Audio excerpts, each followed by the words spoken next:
Even the strongest man on earth, Escanor, could never truly win the heart of his goddess Merlin, devoted to her from the very start. His unrequited love ultimately left him with nothing. Today, let's count down the core couples of the 7 deadly sins. Which of these ships is your personal favorite? First, Meliodas and Elizabeth. Though from opposing races, the two were drawn together by love to end the 30-year holy war. They betrayed their own kind, only to be punished by the 2 great gods. Meliodas was cursed with immortality, reviving him every time he dies. Meanwhile, Elizabeth was cursed with eternal reincarnation, forced to endure the cycle of human life and death. In every life she falls for Meliodas, but once her memories return, she is destined to die within 3 days. Throughout this long journey, Meliodas met 106 incarnations of Elizabeth. Watching his lover die before his eyes, time and time again, was a torment far worse than death itself. Eventually, after Meliodas awakened his true magical power, he finally managed to break their curses. This 30-year-long romance finally reached its conclusion. The two wed before all their friends and had a son named Tristan,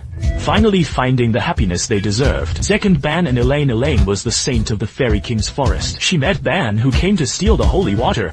But with his charming ways, it took Ban only 7 days to fill the void of Elaine's 700 years of solitude. Spending their days together, they fell in love and vowed to be together forever. However, tragedy struck all too soon. A red demon appeared, burning the forest and mortally wounding both Ban and Elaine. On the brink of death, Elaine drank the fountain of youth and fed it to the dying Ban to save him. Although Ban gained an undead body, Elaine was forced to leave him forever. Since then, Ban has been searching for a way to resurrect her, until Melascula used the resurrection by revenge to open the door to the capital of the dead. Summoning the deceased in a twist of fate, Elaine was also resurrected, granting the two a brief and precious reunion. However, her life could not be sustained for long. As Melascula's magic continued to wane, Elaine reached her breaking point during the Great War. Fortunately, Ban learned the new ability gift in Purgatory, transferring the fountain of youth within him to Elaine, and finally bringing her back to life for good. The two eventually married in the Fairy King's forest, and had a son named Lancelot. They were finally able to live a long and fulfilling life together. The third pair,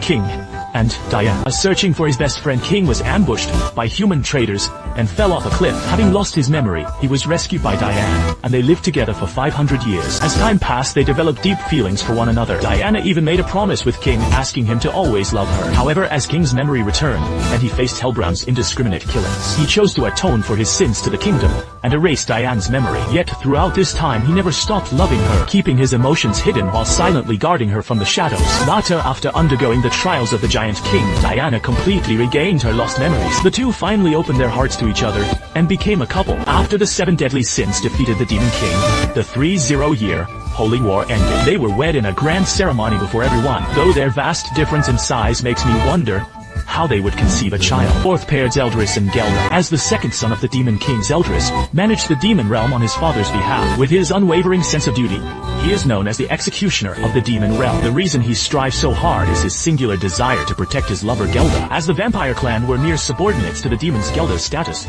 was deemed unworthy of Zeldris. The two were forced to meet in secret, away from prying eyes. When Meliodas betrayed the demon clan, the vampire king seized the opportunity to plot a rebellion. The uprising failed, and the vampire clan was ultimately wiped out by the demon clan. To save Gelda's life, Zeldris sealed his beloved away with his own hands. Later, after the demon king was defeated by the 7 deadly sins, Meliodas lifted the millennium-old seal, finally setting Gelda free. The young couple finally found the happiness they deserved. With Derieri and Monspeet, due to the commandment of silence, Monspeet was never able to confess his true feelings to Derieri. For 3,000 years, he remained steadfastly by her side, wholeheartedly looking after her every need. He was even willing to transform into an Endura for her sake. However, Derieri's blunt and hot-headed personality left her completely oblivious to Monspeet's intentions. Furthermore, her sister was also in love with Monspeet, making it impossible for Derieri to ever compete with her sister for him. It wasn't until Monspeet was killed by Estarasa that Derieri finally seemed to realize the depth of her love for him.